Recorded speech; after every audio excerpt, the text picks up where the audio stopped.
scary 12 hours ago. that spirals out of control and has oftentimes in the past led to some fatal outcomes, like with stalkers. Most notably, the one everyone always goes to is the Bjork Yeah. stalker, Ricardo Lopez. He was the one that filmed himself blowing his brains out after forming this obsession with Bjork and trying to assassinate her with a letter bomb, trying to murder her. It's frightening. It is genuinely scary. And last night on stream, I learned about a new, potentially dangerous, obsessed weirdo where someone became fixated on a child from Fairly Odd Parents, a character named Hazel. And this obsession has become so strong that now they are sending threatening emails to the voice actress that plays this character on the show. And I've seen a handful of people saying that it's not that big of a deal, just point and laugh at this weirdo and move on. He's probably harmless. Just pop some popcorn and clown on him. And I just think that that's not exactly the way of handling someone like this. This is someone that needs to be reported, like genuinely to authorities. This is someone that is like actually unhinged. This is a potential maniac, and I don't think it gets taken seriously enough when it comes to this kind of shit. So anyway, I'll show you what we went over on stream, and then we also went over some other big examples of people just like this guy that have in the past gone on killing sprees as a result of their obsession with cartoon children. You saw a super creepy email the voice actor for Hazel in the new Fairly Odd Parents cartoon received? Mm-mm. Fairly Odd Parents voice actress Ashley Crystal Hairston shares disturbing obsessive email from fan fixated on character Hazel. Ashley, the last time I sent you a message, you ignored me. I really did not appreciate being discarded like that, so I'll try to reach out to you again. You do not have to respond, but I implore you to at least listen to what I have to say. But if she doesn't respond, you feel discarded and get upset and then send another email. It's a lose-lose. You're not even really giving her permission. It's the illusion of choice. I'm going to assume you did not read the DM I sent you, but on the off chance you did, I apologize for using racial slurs. So I'd just like to reiterate that I am completely in love with Hazel. She is perfect in every way. To say I'm in love with her is honestly an understatement. She is the love of my life. The universe itself has told me that Hazel is my soulmate, and who are you to go against God? This immediately has the DNA of that guy who killed his sister over his love of Clementine from The Walking Dead. Anyone remember that guy? It was this Nicholas Prosper. It was his sister that he murdered, right? I'm pretty sure it was. This is some very, very, very disturbing shit. We talked about this on stream a while ago. I do not know about that. But he I don't became obsessed with Clementine from the game. A child, by the way. And I think it was he let his sister play the game and he was watching and then didn't like a decision that she had made. Why did you kill Larry in front of Clementine? That kind of thing. And then killed her. It was actually his whole family. He killed all of them. What? Oh my god, what? It's been a while since we went over it, but I thought it was only one person that he killed. It was his whole family? Yeah, you're right. The Prosper family murders. 18-year-old Nicholas Prosper murdered his mother, Juliana, his sister, and brother. And yep, all three had been killed by a double-barrel shotgun. He also intended to commit a school shooting. And so his father survived. On September 16, 2024, his father, Ray Prosper, shouted, "I still love you, son. It's not your fault, okay?" That's just heartbreaking to hear, man. I couldn't even imagine being a parent and having something like that, where your son is a fucking evil monster. It must be the most difficult thing in the world to come to terms with. And now your whole life, everyone that you've loved, your wife, your kids are dead because of your son. That's just an entire brain breaker. Prosper shared a pre-recorded video where he referred to The Walking Dead online at 6:22 a.m. and disposed of 2 mobile phones, believing this would protect a group of pedophiles he talked to on Twitter. At one point, Prosper abandoned the bag containing the shotgun and ammunition in a bush at a playing field. At 7:55, Prosper left his hiding spot, walked down Birmingham Road toward a passing police car, which he flagged down with a raised hand. Prosper believed that all schools in the area would be locked down, so his plan was foiled and decided to surrender. That's how they caught him. He was charged with 3 counts of murder. This video, like, he had a YouTube channel dedicated to his love of Clementine. Like, it was all documented. It's on Living. It's fucking completely fucking crazy. Like, it's unbelievable. It's beyond disturbing.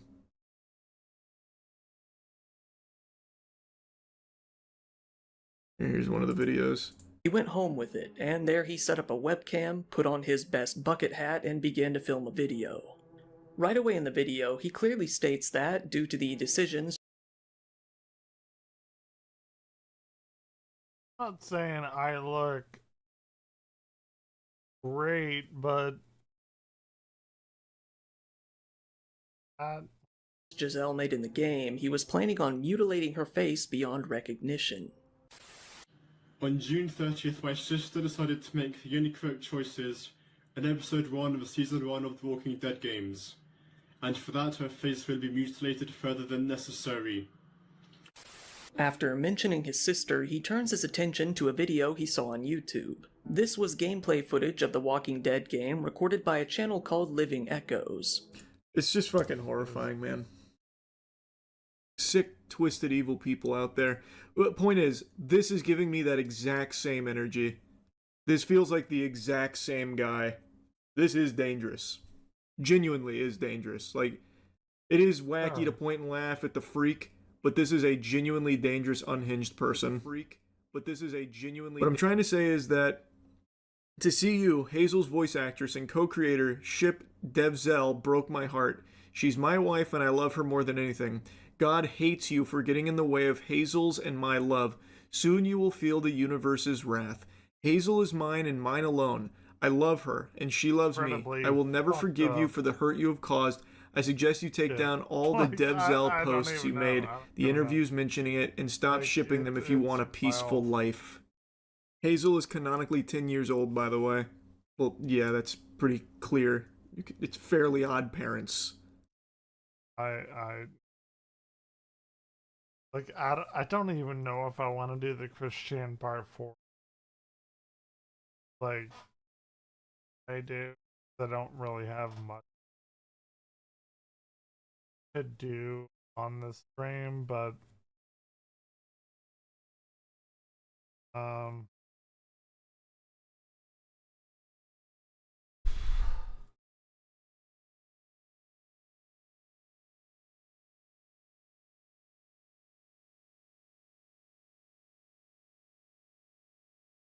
top 20 greatest arcade games of all time. My number 1 personally. Hey, what's going on?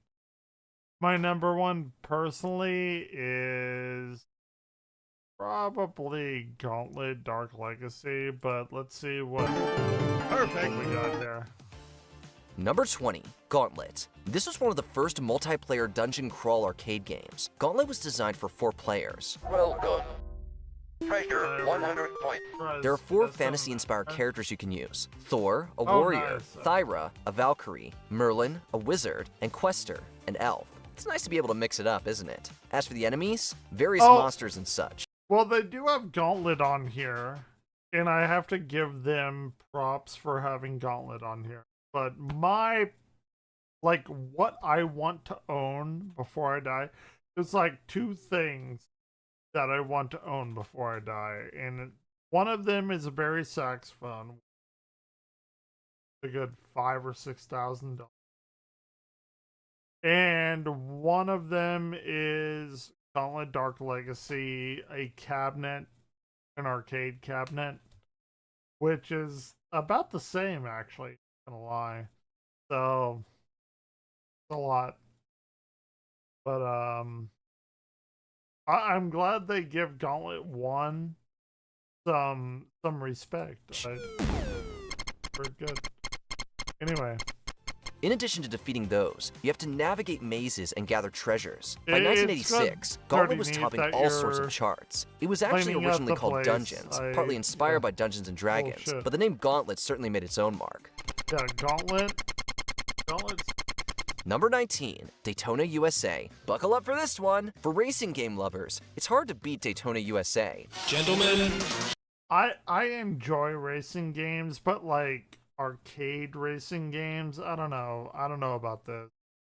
start your engine. Sure, Sega's 1986 game Outrun was plenty of fun, and a significant checkpoint in racing game love history. Outrun, But 8 years later, it's like Daytona an USA took things to another level. It was critically acclaimed from the start, for various aspects such as graphics, music, and driving mechanics. Obviously, it was a massive commercial success as well. After crossing the finish line, it'd be hard not to want to restart that engine at least one more time. Now, years later, Daytona USA remains not only one of the most iconic racing games ever, but one of the most iconic arcade games of any kind. Welcome to Fair enough. Daytona USA. I'll give it to him. Victory Lane. You I made it. actually go to a Number lot of 18, arcades, Metal so Slug. this To the is future we go with interesting this to me. run and gun game. Metal Slug Sure. is set in 2028. Metal That's Slug over is 3 decades fun. after this game first popped up in arcades. Basically, this game centers on Peregrine Falcon Strike Force soldiers fighting to stop a coup led by the rebel army. There are a lot of enemies, weapons, and overall action. Some humor is sprinkled in too, which fans can appreciate. It's been known to be difficult, but if you're up for a challenge and you like a side-scrolling shoot-'em-up, Metal Slug delivers.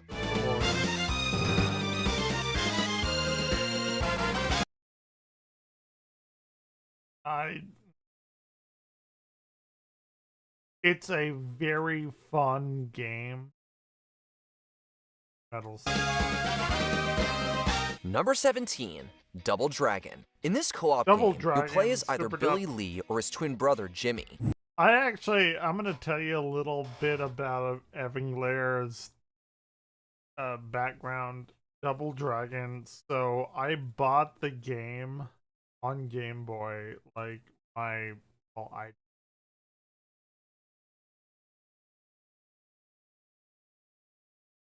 and I thought I was gonna like Double Dragon, like dragon. There was gonna be 2 dragons fighting. It was gonna be like a fantasy. Totally not that. Had no clue it was gonna be some kind of like beat 'em up type of game. Hated it. Now at 39, I actually enjoy the game. Had no clue at the time. I was like 8 or 9 years old. 7, 8, 9 years old. And I'm like, oh, Double Dragon, 2 dragons. I was like incredibly smart. And then I got this game. Like, okay, can I just put in Metroid 2?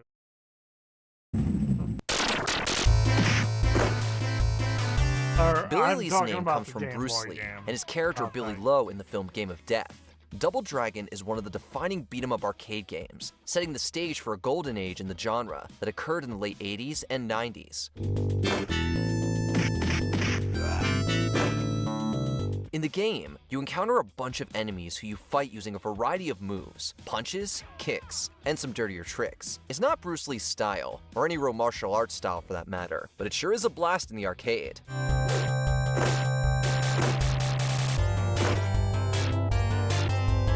Number 16, Dig Dug. Okay, we're going down to top 20. I don't know what I'm figure out like what the number. I actually don't know. I'm gonna say like Street Fighter. Probably. I don't This know. maze game may have a weird premise, but it sure has a reputation for being addictive too. I'm very curious on what they're going to do.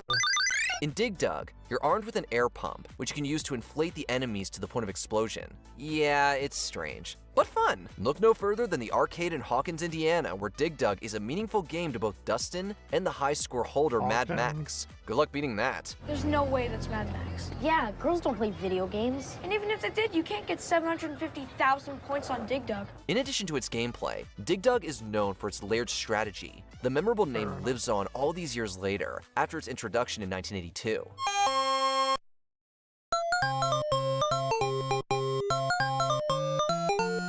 Number 15, NBA Jam. As far as sports arcade games go, how can it get more legendary than NBA Jam?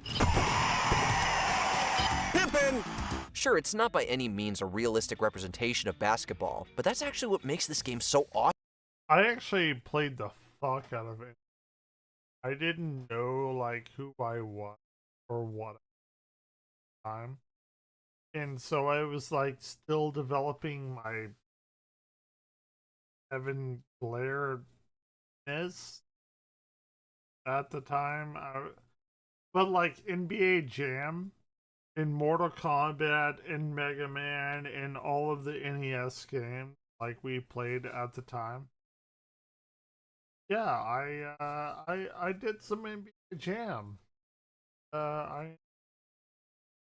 For any of it. Awesome. You can make your player jump to superhuman heights before executing an extraordinary slam dunk or block. As for fouls, no such thing in this game. Elbows and shoves are fair game. Developed by Midway, the physics-defying NBA Jam allows for up to 4 players. In 1993, this game was setting records with its earnings. As time distances us from those days, the fact that NBA Jam features all-stars who are now Hall of Famers only makes its legendary status feel as potent as ever.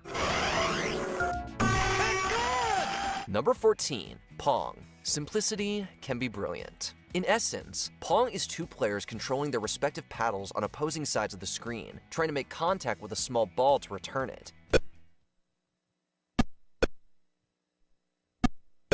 If you miss and the ball goes beyond your paddle, the other player gets the point. The ball can bounce off the top and bottom of the screen and move with significant. You have to give respect. You have to give speed. respect. So you gotta make sure your geometry, reaction time, and hand-eye coordination are on point. I mean, there's no pop-ups. Like, subscribe to your battle pass. There's none of that. It's just pure fucking yo. But it's easy to get fully absorbed in this game in the best way possible. Developed and published by Atari in the early 70s, Pong became one of the earliest symbols of arcade gaming. And over here is our crowning achievement in amusement technology. An electronic version of what you call table tennis. Your primitive paddles have been replaced by an electronic... Hey, that's just Pong. Get with the times, man. Number 13, Defender. It'd be difficult to defend not having this horizontally scrolling shooter game on our list. Defender, which came out in February of 1981, is considered the first side-scrolling shoot-'em-up, but it's not just pioneering, it's quite good too. Defender is a game where you control a spaceship and protect astronauts on an unnamed planet from droves of invading aliens. With all the intense space action, quick reflexes and strategic thinking sure are important. Beyond the fun gameplay, Defender has a cool design with color graphics and explosion effects that stand the test of time. Number 12, The Simpsons. Less than 2 years after The Simpsons first graced our televisions, there was a Simpsons-inspired arcade game. Dude, I love The Simpsons. And all these years later, as the legacy of The Simpsons in the world of television has only grown, the arcade game has persisted as a memorable part of many people's gaming journeys. This beat-em-up game, developed and published by Konami, allows up to 4 players. Here we go. Whether you're Homer, Marge, Bart, or Lisa, you're gonna have to fight your way. Just, if you're going to an arcade, a fucking bowling alley. The fucking actually bowl. God damn it. Like, why are we past enemies to rescue Maggie? With iconic characters, each with their own unique attack methods, along with good graphics and animation, The Simpsons arcade game sure can make you say, "Woohoo!" as Homer so often does. Number 11, Woohoo! Mortal Kombat 2. The whole Mortal Kombat franchise is Inanimate well known for a carbon reason, rod. but if we're picking just one of its arcade games, we're going with Mortal Kombat 2. Mortal Kombat 2. Mortal Kombat 2, totally the best moment. It just is. It completely just is. Following the first one, Like, you guys don't even know. Like, if you weren't there, you weren't.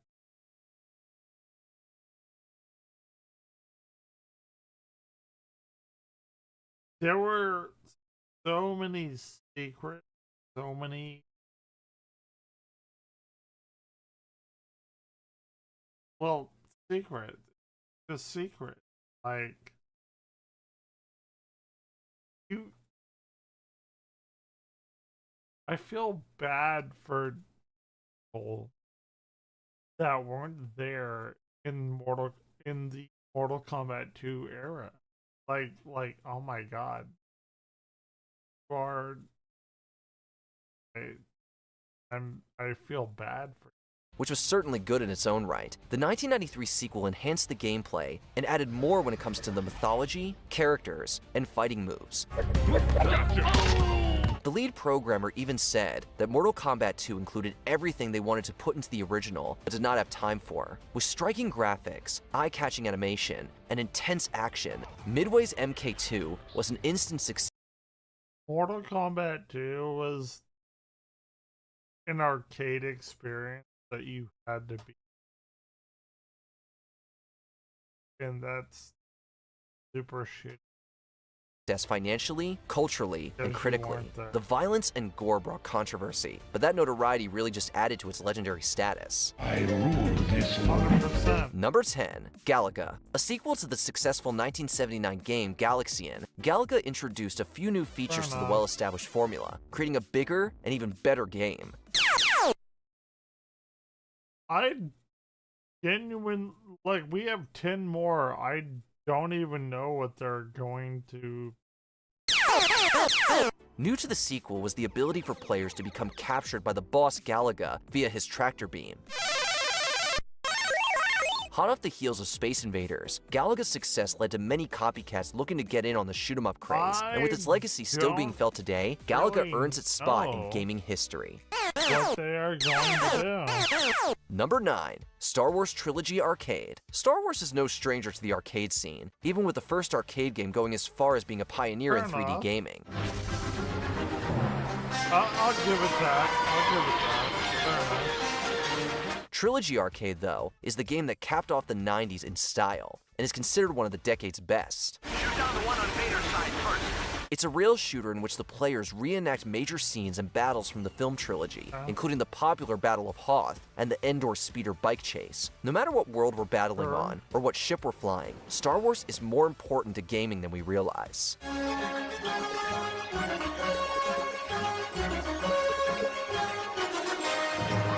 Number 8, Frogger. George Costanza may not be able to accomplish a real-life version of the game on the New York streets, but we'll never beat his high score. Oh, I was unstoppable.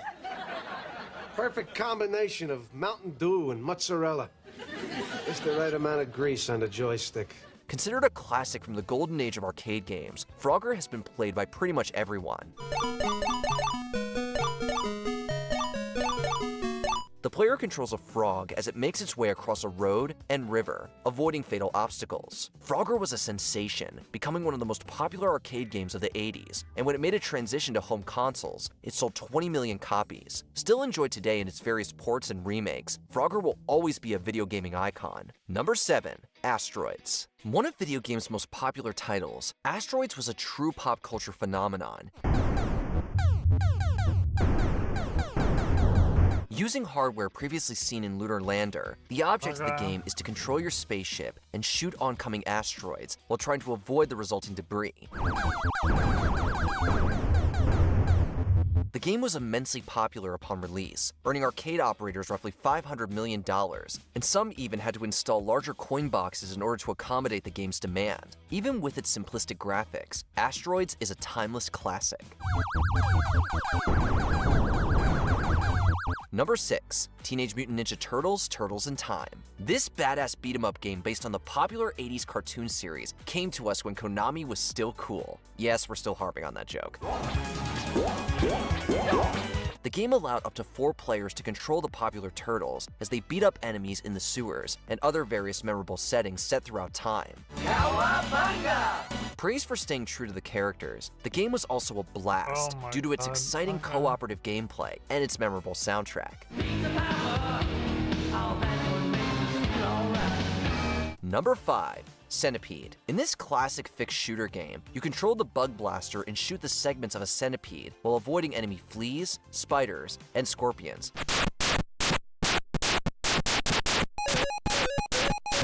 Oh yeah, and be aware of those mushrooms. The trackball, that ball controller you roll with your fingers, just fits so well for this game, allowing you to control quick and precise movements in all directions. Combine that with the fantastic graphics and responsiveness on screen, and you got a really interactive and engaging arcade game. That's what Centipede is. Of course, the unique and honestly kind of bizarre concept is a significant element of its brilliance as well. Number 4. Space Invaders. Space Invaders almost single-handedly launched the video game industry from a niche entertainment product to a worldwide phenomenon. The player controls a spaceship. Wait until I shoot up through my barrier. It shoots attacking alien ships from above, and this simple concept changed the industry forever. The aliens have since become synonymous with video gaming in general, and it soon became the highest-grossing entertainment product of its time. Suffice it to say, Space Invaders helped secure video gaming as a global industry and changed the world forever. Number 3. Donkey Kong. Created by famous video game designer Shigeru Miyamoto, Donkey Kong was Nintendo's first breakout hit and is one of the most influential video games of all time. Donkey Kong introduced both the titular villain and the gaming juggernaut Mario to the world. Thanks to its challenging and exciting platforming gameplay, it's now known as an early example of the now famous genre. Spawning numerous sequels, spin-offs, and even inspiring a whole documentary movie, Donkey Kong was a major influence in video gaming and a pop culture marvel. Yeah, fair enough, right. Number 2. Street Fighter 2. If there's a gamer out there who doesn't know what a Hadouken or a Sonic... Hadouken, yeah. Oh, I thought Street Fighter would be number 1. I already did my wish for number 1, but I thought Street Fighter would be that. Ooh, it's only number 2. I don't actually. Oh, I know what. Pac-Man. Number 1 is Pac-Man, 100%. But interesting. Boom is, they probably shouldn't be called a gamer until they play this. Yeah, 100%. Yeah, Street Fighter 2. A true masterpiece in every sense of the word, Street Fighter 2 was a major game changer with iconic characters, competitive gameplay, and complex combos for pros. 100%. What do we It's also more notable for having more re-releases than myself. any other arcade game, bringing in new characters and refining the character balance with every new iteration. All in all, Street Fighter revolutionized the fighting game genre and redefined the arcade scene as we know it. Number 1 is Pac-Man. Miss Pac-Man. Pac-Man may be one of the most popular video game characters of all time. Miss Pac-Man, number 1. Did not see that coming. I thought it would be Pac-Man. Not gonna lie, Miss Pac-Man, number 1. I respect it.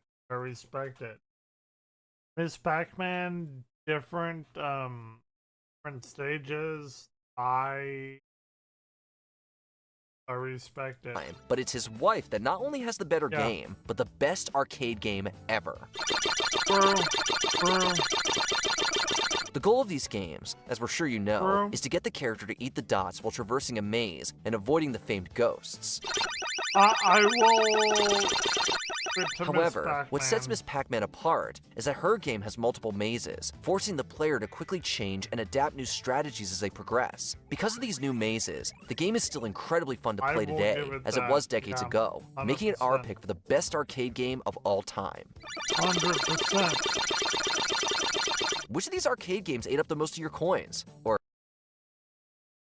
They did not give it to any of like the arcade that I would to be, but fun.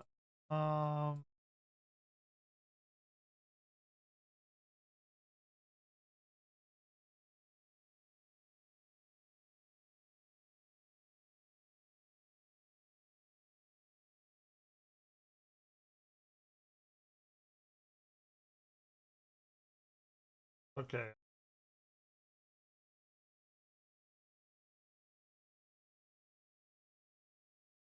Uh,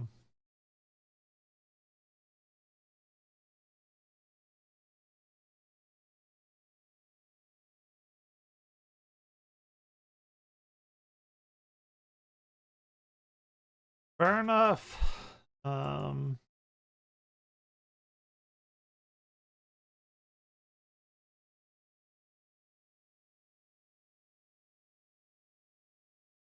And do we watch the ChrisCHAN part 4? That's a commitment. That is a commitment that I like that's a commitment I genuinely don't know.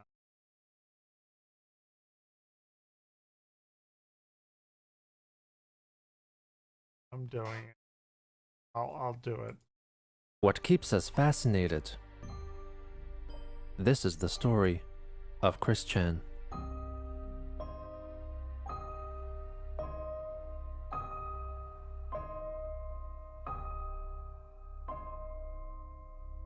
A lot.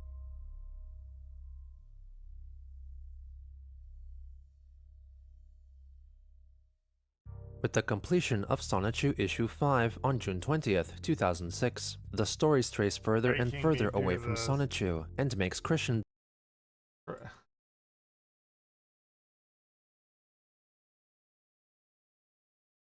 have to tell people.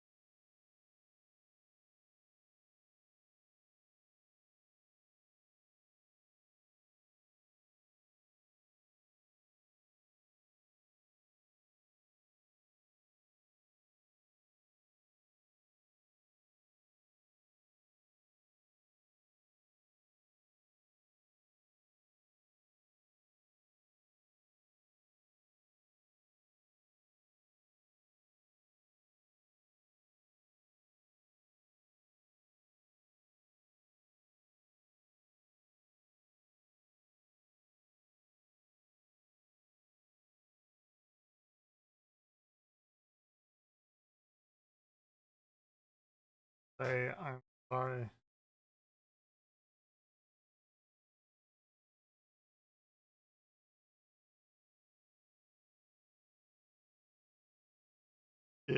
Like I have to say I'm sorry if we're going to.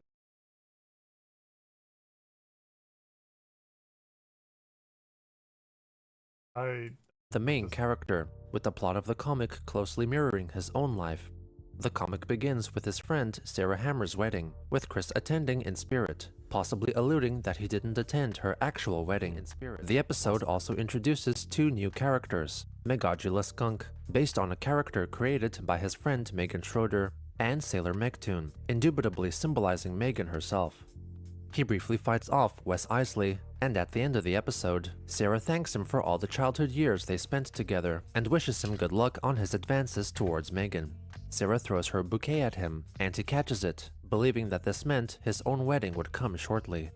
ChrisCHAN uses his comic to depict his inner monologue and fantasies to the world.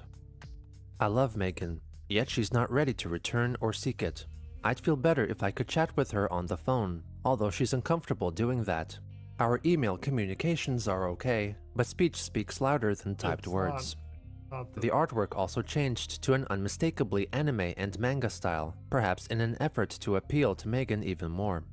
In the following episode, ChrisCHAN has a lengthy discussion with Sonichu about his optimistic hope that he and Megan would get together, despite him admitting a few pages ago that she was not responsive to his advances. He acknowledges that he is so optimistic that he even stopped using his attraction sign. They're interrupted by the announcement that Mary Lee Walsh and the Jerkops are invading Quickville, so Chris teams up with Megan, Crystal, and the Chaotic Combo. During the climax, Crystal gets trapped in the dark mirror contraption, and ChrisCHAN comforts a tearful Megan, who thought that she had lost Chris for good. His obsession with Megan is made crystal clear, and is further confirmed by the emails she sent to him. I know I hate guys and I hate love, cause I told you a million times. Carrot, carrot, semicolon. So why do you keep getting too close and touching me? I really don't like it at all. I know you said cause you have feelings for me and it's hard for you, but I'm sorry, this sounds mean. You really need to try and get over it. If you keep hanging on like that to someone who doesn't love you back, well, it'll only make you more miserable. You need to just accept the fact that I don't and will probably never love you, so you should just take a rejuvenating breath and move on. Advice to which Chris refused to listen, as is evident in an email written just a month later. I'm just a little mad that I have to keep telling you to please stop touching me. It's like you're not wanting to listen to me. I tell you, then you say okay, but eventually you're back to the same tricks. And this time I really mean it! Even my other friends don't like it and think it's weird. So once and for all, could you please stop? You know I don't like it, so why do you keep doing it? It's not like you're gonna try and soften me or something. So, I don't want to have to tell you again, or I might get really angry. Cause you know, unwanted remarks or advances to a girl is sexual harassment, and I don't take that lightly. Chris's not so subtle attempts at getting her attention did not go unnoticed. Sometimes I get the feeling that you copy me to get me to like you. Like Sailor Moon, for example. The only Sailor Moon thing you had was that adult video, and since I told you how much I love it, then you start getting into it. Kinda like My Little Pony. That kind of thing really annoys me. I don't like it much when people get into something right after they find out I liked it first. When you said we had a lot in common, like Sailor Moon and My Little Pony, well, who loved Sailor Moon first? Who collected My Little Pony first? Okay, I know I sound like a spoiled brat, but can you see what I'm trying to say? I don't like being too in common with others. I try to be different from others as possible. On June 27th, 2006, the Chandler's dog Patty was put to sleep. A day later, at a special service, ChrisCHAN read the eulogy, which he wrote himself. This is a genuinely awful thing that happened, like ChrisCHAN or not. My family, furry friends, anyone else present. We are gathered here today to pay our last respects and wishes to our dearly beloved Beagle Spitz, Patty, who has departed from our world here on Earth to a doggy heaven, where she will be happier, because she will run free and play with all the other dogs who are already having fun up there. I will always remember Patty for all the lovely memories she had shared with me from when I picked her out of the litter at my Aunt Karina's house.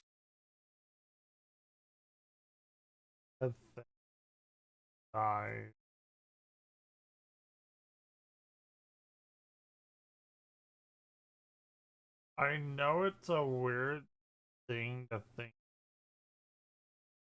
Just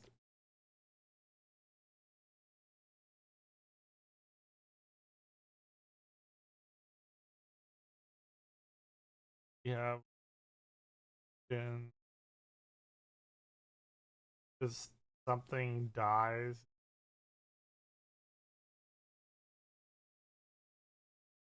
Pops.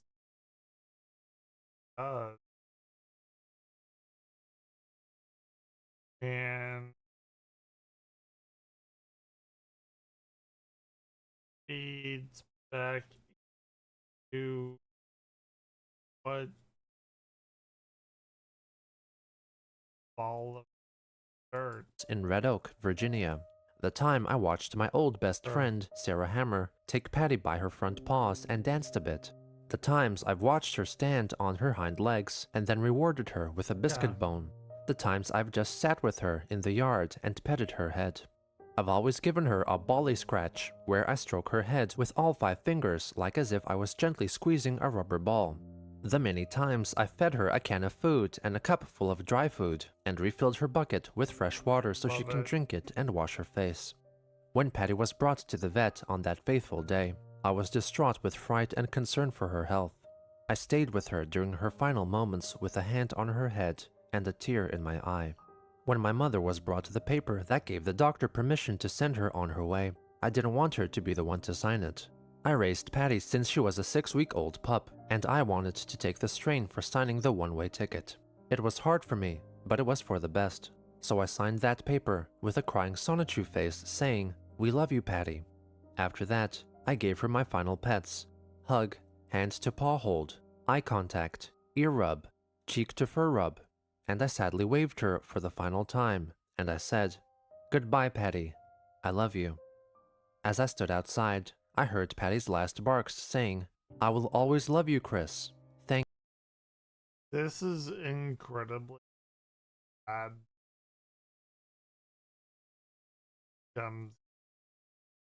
Something. Thank you. But we all must move on with our lives with our beloved Lucky Mutt in our hearts and in our memories.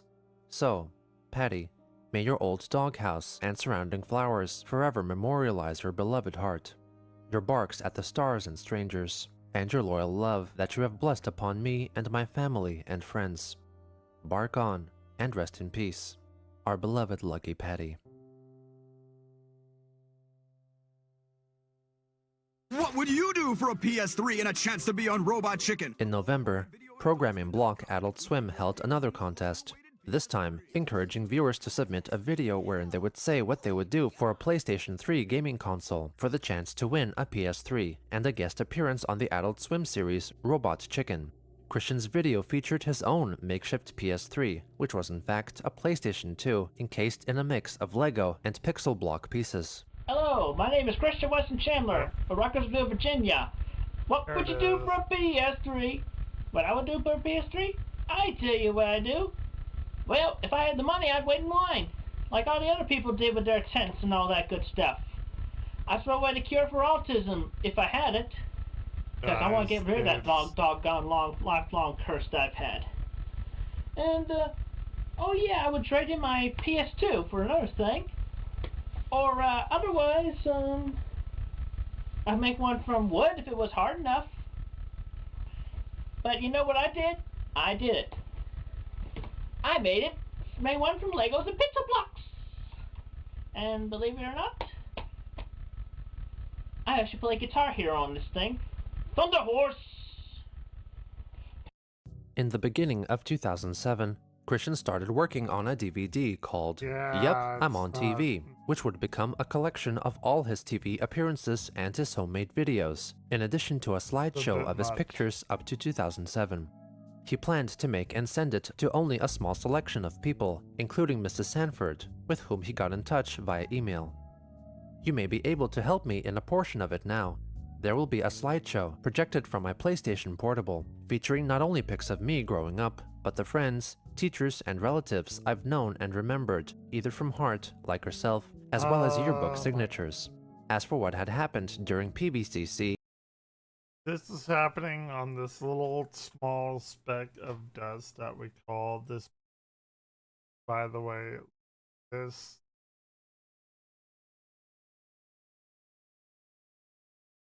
is a very interesting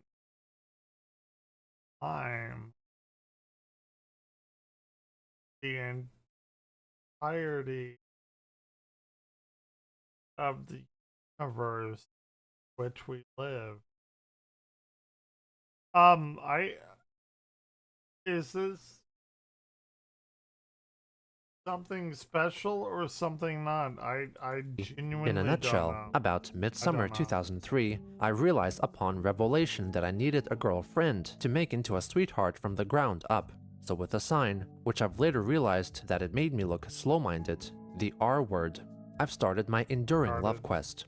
The Dean of Student Services, Mary Lee Walsh, came out and tore my sign up right in front of me and said, "You're not gonna get a girlfriend this way or anyway." That shattered my heart and murdered my soul. And it wasn't just her. The policemen imposters in brown, white, and red, aka the jerk-ops, blue and black, are the true police soldiers. Also seriously indented the impression that Virginia is for virgins, not lovers. He talked about his high hopes of a future with Megan and ensured his former teacher that she would receive a copy of his DVD. 3 days before his birthday, he completed Sonichu Issue 6. The first story, entitled Episode 12.5, is strikingly distinct from all the episodes thus far, which stars his recently deceased dog, Patty. The story opens with a creative blend of photographic backgrounds and a hand-drawn Patty, who wishes she could speak so she could thank ChrisCHAN for all he has done for her. The next morning, ChrisCHAN walks outside to feed her, only to discover that his dog had transformed into an anthropomorphic dog-like creature who can talk. They spend some leisurely time together, and she tells Chris that she wishes to roam free outside her pen. Chris leads her indoors and shows her his room, which Patty calls crowded, and suggests that if he got a girlfriend, she would help him tidy up. Using a Nintendo DS, Chris reveals a portal which opens up to Quickville and declares the town Patty's new roaming grounds, where she can finally explore with freedom. The final page of the story is a full-page tribute to Patty Chandler. The next episode resumes where the last comic left off. As Chris and the gang debate the best way to rescue Crystal, they come to the conclusion that they need to acquire the 7 Sonichu balls to save her. They discover an evil green Sonichu, who then envelops Chris in a dark dimension, in which he announces himself as the Sonichu form of Natesurk, who then reveals his true form, and declares that he is in fact Reldnak Natsu Natesurk. As the name implies,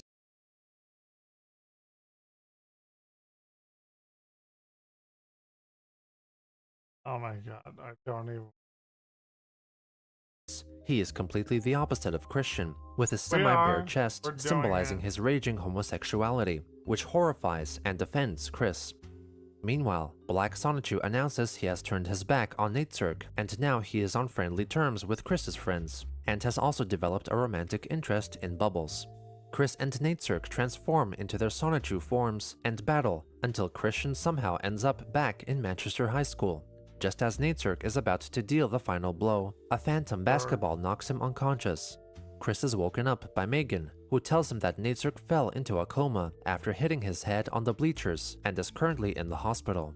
Bionic the Hedgehog reveals himself as the one who wielded the basketball at Natesurk's head. They reminisce about...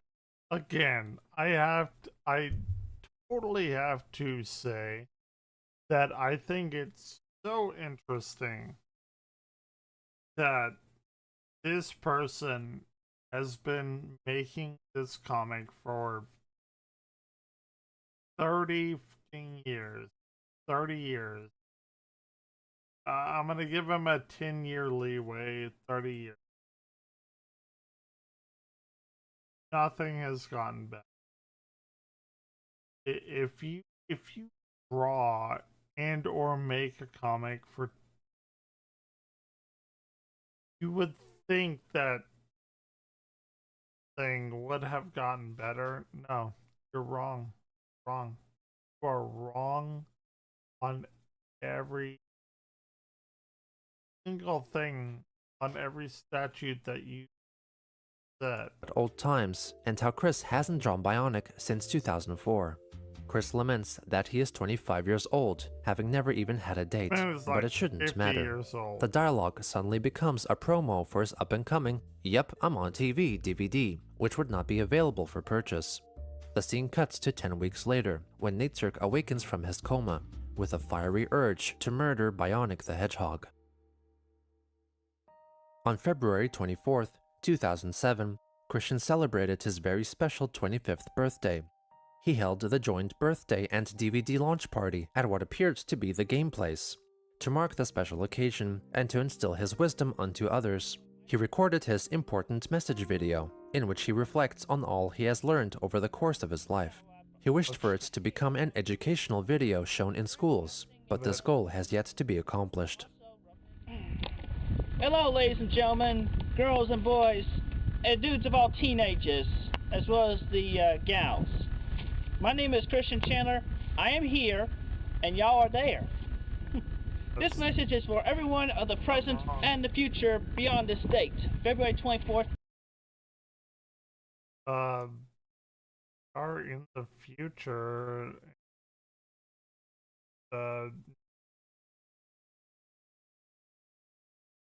There's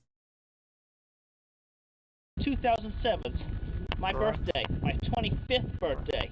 I am 25.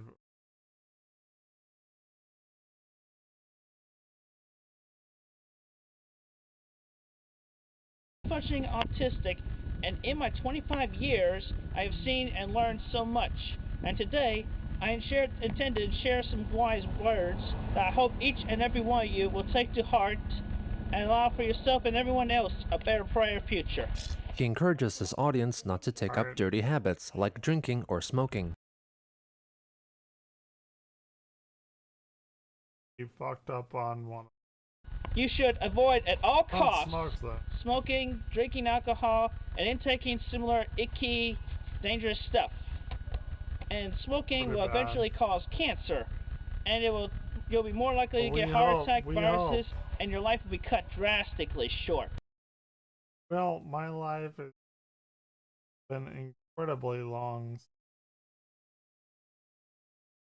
Did not do that. They don't call cigarettes and cigars death sticks for nothing other than killing you slowly.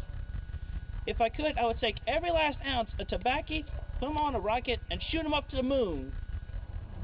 And I haven't done either one, and look at me now, I'm fit as a fiddle, and I'm living 25, hoping to live on to be about 80 to 100.